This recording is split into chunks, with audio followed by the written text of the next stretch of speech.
Sir வணக்கம் sir. வணக்கம். Sir நெற்றிகள் நுகர்வோர் சங்கத்துல இருந்து அதிமுகவோட தேர்தல் வாக்குறுதியை பத்தி உங்களோட அபிப்பிராயம் என்ன சார்? நல்லது. இப்ப 2026 நடக்கக்கூடிய சட்டமன்ற தேர்தல அனைத்து இந்திய அண்ணா திராவிட முன்னேற்ற கழக தேர்தல் அறிக்கை சமர்ப்பிச்சிருக்காங்க. அந்த தேர்தல் அறிக்கையில என்ன சொல்லிருக்காங்கன்னா, தமிழ்நாட்டுல இதுவரைக்கும் படிச்ச கல்விக்காக வாங்கின கடன் தொகையை பூரா ரத்து செய்யும்ன்றாங்க. அதே போல ஒரு குடும்பத்திற்கு 10,000 ரூபாய் கொடுப்போம்ன்றாங்க.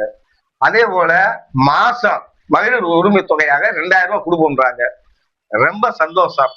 ஆனா எங்க கேள்வி எல்லாம் என்னன்னா, கல்வி கடன் மொத்தம் தமிழ்நாட்டுல எவ்வளவு நிலுவையில் இருக்கு, எவ்வளவு கடன் தொகையில் இருக்கு, எவ்வளவு 1000 கோடி, அதை நீங்க சொல்லல. அதே போல குடும்பத்துக்கு 10,000 ரூபாய் கொடுப்பீங்கன்னா எந்தெந்த குடும்பத்துக்கு கொடுப்பீங்க? அப்படி கொடுக்கக்கூடிய குடும்பங்களுக்கு மொத்த தொகை எவ்வளவு வரும்? அதே போல மாசம் 2,000 உரிமை தொகை கொடுக்குறீங்க, அது எத்தனை குடும்பத்துக்கு கொடுப்பீங்க, எவ்வளவு தொகை? இந்த மொத்த பணத்தையும் நீங்க கொடுக்குறவங்க மக்கள் கொடுக்குற போது இந்த பணம் எங்க இருந்து நீங்க கொண்டு வருவீங்க? நிதி ஆதாரத்தை எப்படி சேகரிப்பீங்க? அதாவது கல்குவாரி கனிம வளத்தை போற அரசு எடுத்து நடத்துறது லாபம் அதை வச்சு செய்யப்படுறீங்களா? இல்ல தனியார் கொடுத்தா மதுபான கூடங்கள் எல்லாம் இது பண்ணி பிளாக் பண்ணி அரசே நடத்தி அதுல வர வருமானத்தை வச்சு செய்யப்படுறீங்களா? இல்ல வரி ஏய்ப்பு செய்கிற வரி ஏய்ப்பு பூராமே சரியான முறையில் வசூல் செய்து மக்கள் கொடுக்க போறீங்களா? இல்ல வழக்கம் போல மத்திய அரசிட்ட இருந்தும் வெளிநாடுகள்ல இருந்து உலக வங்கிட்டு இருந்து நீங்க கடனை வாங்கி அந்த கடனுக்கு மக்கள் மேல வரிகளை சுமத்தி மக்களை கொடுமைப்படுத்துவீங்களா? இதுதான் எங்க கேள்வி. இன்னைக்கு 4 லட்சம் கோடி ஒரு பட்ஜெட் போறாங்க தமிழக அரசு.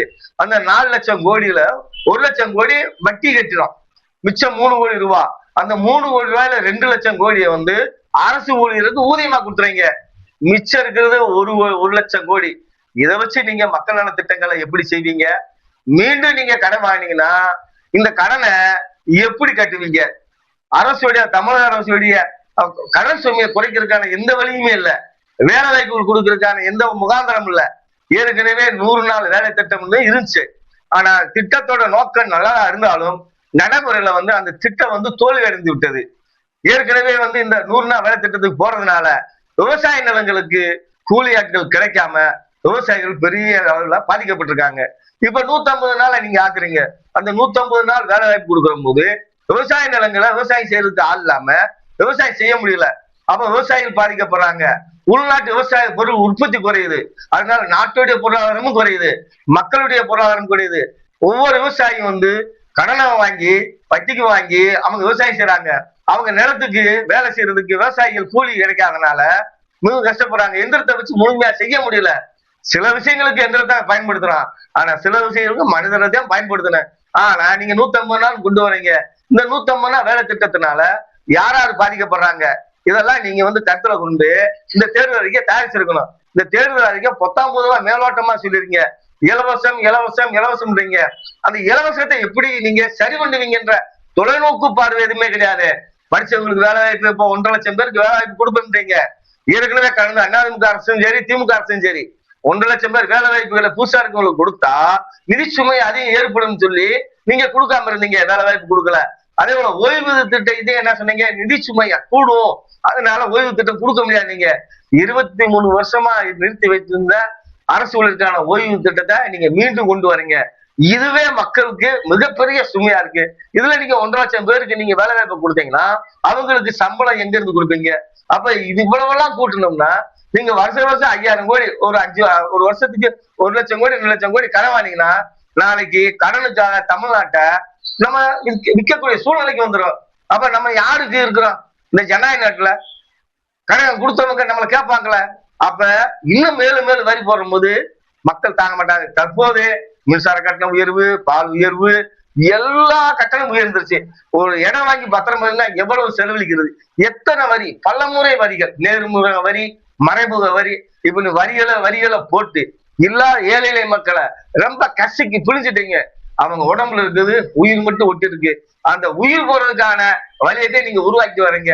தயவு செய்து அரசியல்வாதிகள் யாரா இருந்தாலும் சரி மக்களுக்கு நல்ல செய்யற நோக்கத்துல திட்டத்தை அறிவிங்க, தேர்தல் அறிக்கை கொடுக்குறீங்க. சார் நீங்க சொல்றதுல இந்த 100 நாள் வேலை திட்டத்தை வேணாம்னு சொல்றீங்க. அதே மாதிரி வரியை அதிகமாக்குறீங்க. அப்ப 100 நாள் வேலை திட்டம் இல்லாம ஏழை மக்களுக்கு அது நல்லதா போய் சேருது. அதே மாதிரி வரி அது இப்போ கால சூழலுக்கு ஏற்று வரி ஏற்றினா தானே சார் மக்களுக்கு நல்லது செய்ய முடியும். ரைட்டு. இப்ப கேரளாவில் பாத்தீங்கன்னா அந்த 100 நாள் திட்டத்தை வந்து அங்க எப்படி பயன்படுத்துறாங்கன்னா, அங்க இருக்கிற பஞ்சாயத்து உள்ளாட்சி அமைப்பு மூலமா அந்த கூலி வேலை செய்யக்கூடிய விவசாய கூலிகளை ஒவ்வொரு எஸ்டேட் கூட்டு போறாங்க. 50 பேர் 100 பேர்னு கூட்டு போய் அங்க எஸ்டேட்டுக்கு வேலை செய்யறாங்க. அப்படி வேலை செய்யும் போது அந்த எஸ்டேட்ல உள்ள அந்த வேலைகள் சரிவர செய்யறதுனால அந்த முதலாளிகளும் பயன்படுறாங்க, இந்த தொழிலாளியும் பயன்படுறாங்க. அந்த திட்டம் வந்து உண்மையாகவும் நேர்மையாகவும் சிறப்பா இருக்கு, பயன் இருக்கு. ஆனா தமிழ்நாட்டில் நடக்கிற அந்த 100 நாள் வேலை திட்டம் என்பது வெறும் கண்துடைப்புக்காக நடக்குது. அதுல ஏகப்பட்ட குளறுபடி. தங்களுக்கு வேண்டிய ஆட்களுக்கு வேலை கொடுக்குறாங்க, போய் மரத்துக்கடியில படுத்துக்கிறாங்க. அதுல வேலை செய்ய கீழ இருந்து மேல வரைக்கும் அதுக்கு கையூட்டு கொடுக்கணும். இப்படி லஞ்சம் கொடுத்து 100 ரூபாய் சம்பளம் 100 ரூபாய் போய் சேராது. அதனால ஏன்னா பேருக்கு போனோம், அங்க போய் இருந்தா நின்றா வந்த சம்பளம் வாங்கினமா இருக்காங்க. இது தமிழ்நாட்டுல இந்த மாதிரி 100 நாள் வேலை திட்டத்துல என்னென்ன செஞ்சாங்க அத தகுந்த ஆதாரம் வெளியிட சொல்லுங்க. அதனுடைய உண்மை நிலவரம் தெரியும். இப்ப நீங்க வந்து தொடர்ந்து குற்றச்சாட்டு வச்சிருக்கீங்க, வரி அதிகமா போடுறாங்க, நூலகத்துல சரியில்லைன்றீங்க. அப்போ இப்ப தமிழக அரசு கொண்டு வந்திருக்க எந்த ஸ்கீமுமே வரி இல்லாம கொண்டு வரும் சொல்ல வரீங்களா? அதாவது ஒரு அரசாங்கம் வரி எதுக்கு போடுறாங்கன்னு முதல்ல தெரிஞ்சுக்கணும். ஒரு அரசு வந்து வரி போடுறதுடைய நோக்கம் என்னன்னா, இப்ப இருக்கு ஒரு கூட்டு குடிநீர் திட்டத்தை வந்து நம்ம தனி மனிதரா உருவாக்க முடியாது. அதே மின்சார கட்டமைப்பை கொண்டு வர முடியாது, பஸ் போக்குவரத்தை நம்ம கொண்டு வர முடியாது, ட்ரெயின் போக்குவரத்தை நம்ம கொண்டு வர முடியாது. இந்த மாதிரி அமைப்புகளை தனி மனிதரால் உருவாக்க முடியாததை அரசாங்கம் உருவாக்கும். அதற்காகத்தான் அவங்க இந்த வரியை வாங்கி மக்கள் நலத்திட்டமா கொண்டு வராங்க. ரோடு போடுறது, சாக்கடை கட்டுறது, பாலம் கட்டுறது, மின்சாரம் கொடுக்கறது, போக்குவரத்து வாகனம் இதை கொடுக்கறது, பஸ் போக்குவரத்து கொடுக்கறது, இந்த மாதிரி காரியங்கள். குடிநீர் இல்லாத பகுதிக்கெல்லாம் வந்து கூட்டு குடிநீர் திட்டம் மூலமா குடிநீர் கொடுக்குது. இதுக்காகத்தான் மக்கள்கிட்ட வரி வசூல் பண்ணாங்க. ஆனா இப்ப அவங்க அரசியல்வாதி தங்களுடைய சுயநலத்துக்காக அவங்க கொள்ளையடிப்பதற்காக திட்டங்களை தீட்டுறாங்க. திட்டங்களை தீட்டி அந்த திட்டங்களுக்கு கோடி கோடியா வாங்கி போடுறாங்க. அந்த திட்டங்கள் முழுமையா நடக்குதா? ஒரு ரோடு 1 கோடி ரூபாய்க்கு ஒரு ரோடு போடணும்னு கான்ட்ராக்ட் டெண்டர் எடுத்தா அதுல 50 லட்சம் ரூபாய் கூட அவங்க செலவழிக்கிறது கிடையாது. கண் தொடுப்புக்காக செய்யறாங்க. போர்டு ஒரு அதிகாரிகள் இருந்து கீழ இருந்து மேல வரைக்கும் லஞ்சா லாவணியா யாரு கேட்க முடியுது? கேட்க முடியாத சூழ்நிலை இருக்கு. அப்ப வரியை நீங்க போடுவீங்க, போட்டு புருஷ வாங்கி போடுவீங்க. ஒரு குளத்தை ஆக்கணும் பார்க்கட்டும்னாலும் சரி, ஒரு ரோடு போனாலும் சரி, பாலம் கட்டணும்னாலும் சரி, ஏதாவது ஒரு மக்கள் நல திட்டம் சொல்லிட்டு அதுக்கு இவ்வளவு கோடி 500 கோடி 1000 கோடி திட்டத்தை ஒதுக்கிட்டு நீங்க கமிஷனை வாங்கிட்டு போயிடுறீங்க. அதனால என்ன பிரயோஜனம்? அந்த வந்து சரியா அது நடைமுறைப்படுத்தாதனால மக்களுக்கு முழுமையான அளவுல நன்மை கிடைக்காது. இதனால என்ன செய்றாங்க, அரசியல்வாதிய அவங்க நல்லா சம்பாரிச்சு, அரசியல்வாதி ஊரா இன்னைக்கு எவ்வளவு இருக்காங்க, டாப்ல இருக்காங்க. 500 கோடி 1000 கோடி 2000 கோடி சுத்துல இருக்காங்க. ஓட்டு போட்ட மக்கள் எல்லாம் 3 வேளை சாப்பிட கூட உணவு இல்லாம தவிச்சுக்கிட்டு இருக்காங்க. இது பரிதாபத்துக்குரிய நிலைமையா இருக்கு. இத பத்தி எந்த அரசியல்வாதி சிந்திக்கிறாங்களா? சரி, மக்கள் வந்து அறியாமையை பயன்படுத்திக்கிறாங்க. மக்களுடைய வறுமையை பயன்படுத்தி அரசியல்வாதிகள் இது போன்ற கவர்ச்சிகரமான திட்டத்தை அறிவிச்சு ஏழைகளை வஞ்சிக்கிறாங்க என்பதுதான் எங்களுடைய கருத்து. இப்ப நீங்க சொல்றது வந்து அரசாங்கத்தை முழுக்க குற்றச்சாட்டு பண்றீங்க. இப்ப இதே மக்கள் தான் இப்ப நடந்துட்டு இருக்க திமுக ஆட்சியையும் இதுக்கு முன்னாடி நடந்த அதிமுக ஆட்சி வேணும்னு சொல்றாங்க. நம்ம இந்த வேணும்னு சொல்றது கூட நிறைய சமூக வளத்துல பாக்குறோம். இதுக்கு முன்னாடி இருந்த அதிமுக ஆட்சி நல்லா இருக்கு, இது இப்ப இருக்க திமுக ஆட்சி நல்லா இருக்குன்னு சொல்றாங்க. ஆனா நீங்க என்ன முற்றிலும் மாறுபட்டு பேசுறீங்க, எப்படி சொல்றீங்களா சார்? அவங்க அரசியல்வாதி நாங்க நல்லாட்சியை கொடுத்தோம்னு சொல்லுவாங்க. யாராவது நாங்க நல்லாட்சி கொடுத்தோம்னு சொல்லுவாங்க? நாங்க நல்லாட்சி தான் கொடுத்தோம்னு சொல்லுவாங்க, மாறுபட்ட கருத்து சொல்ல மாட்டாங்க. மக்களுடைய வாழ்வாதாரம் எங்க முன்னுக்கு வந்திருக்கு? கடனைத்தானே கூட்டுறீங்க. இன்னைக்கு குப்பைக்கு வரி போட்டதால எங்கேயாவது பாத்துறீங்களா? குப்பைக்கு வரி, என்னென்ன வரி? நமக்கு நினைக்காதெல்லாம் வரி. சாப்பிடக்கூடிய உணவுப் பொருளுக்கு வரி. ஏங்க கோயிலுக்கு போனா பச்சை சாம்பிராணி சூடத்துக்கு வரி போடக்கூடிய அரசாங்கம் போட்டுறா இல்லையா ஜிஎஸ்டி? அப்ப எல்லாத்துலயுமே நம்ம வரி கட்டிக்கிட்டு இருந்தா ஏழை மக்கள் எப்படிங்க பிழைக்க முடியும்? சாமி கூட கும்பிட போகும்போது அந்த ஜிஎஸ்டி போட்டா அது எப்படிங்க சாதாரண மக்கள் போய் சாமி கூட நிம்மதியா கும்பிட முடியுமா? தேங்க வாழைப்பழம் வாங்க முடியுமா?